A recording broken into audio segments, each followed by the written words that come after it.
Bon, Michael, petite dernière sortie ici au littoral avec une victoire assez large à l'arrivée, comme face à Bergerac. C'est dans les 10 dernières minutes que ça s'est décanté.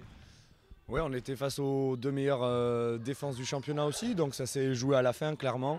Bon, ça a été compliqué, mais on a toujours été devant. Je pense qu'on a quand même bien maîtrisé le match. On ne s'est pas emballé, on a trouvé des solutions.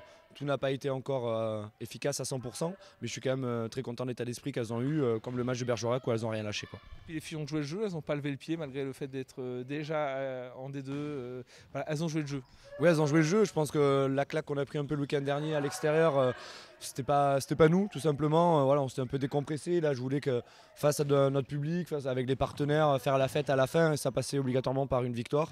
Donc je pense qu'on a mérité notre victoire sur l'ensemble du match. Bon, un dernier rendez-vous dans 15 jours pour conclure à Colombelle. Exactement. Dans 15 jours, je pense que la semaine prochaine, on fera un petit peu de vacances aussi pour reposer un peu les organismes qui ont été bien sollicités. Oui, après c'est un derby, j'adore les derbys, je veux gagner tous les matchs, je pense que les filles sont dans le même état d'esprit, on veut finir sur une bonne note et pourquoi pas être capable de faire les phases finales du championnat sous le mois de juin. Donc on verra bien ce qu'il en est, mais on va absolument gagner ce dernier match et finir ce dernier défi entre nous.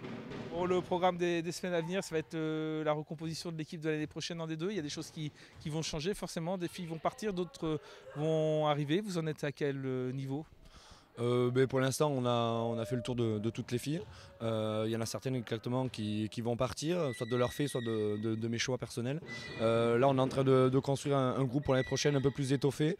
La D2, c'est une autre dimension, un peu plus physique, donc on devrait être un peu plus nombreuses. Après, voilà, il n'y aura pas de stars, mais je pense que c'est des filles qui vont pouvoir se mêler au groupe qui est déjà bien en place pour garder cette grande ossature. Vous avez un rétro-planning pour savoir quand est-ce que vous disposerez de votre effectif. Vous espérez, j'espère, enfin, vous espérez probablement pour la reprise. Oui, clairement, à la reprise, elles seront là. Là, on est en train de terminer certains contrats, certains conventionnements avec certaines. On a encore la semaine prochaine, on doit avoir encore deux joueuses.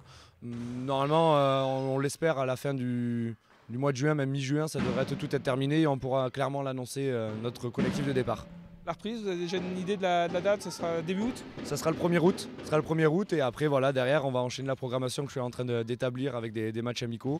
On sera obligé de se déplacer aussi. Il y aura, je l'espère, un tournoi ici sur place de D2 sur le courant du 19 et 20 août. Voilà, donc ça se met en place petit à petit, le club se structure. Voilà.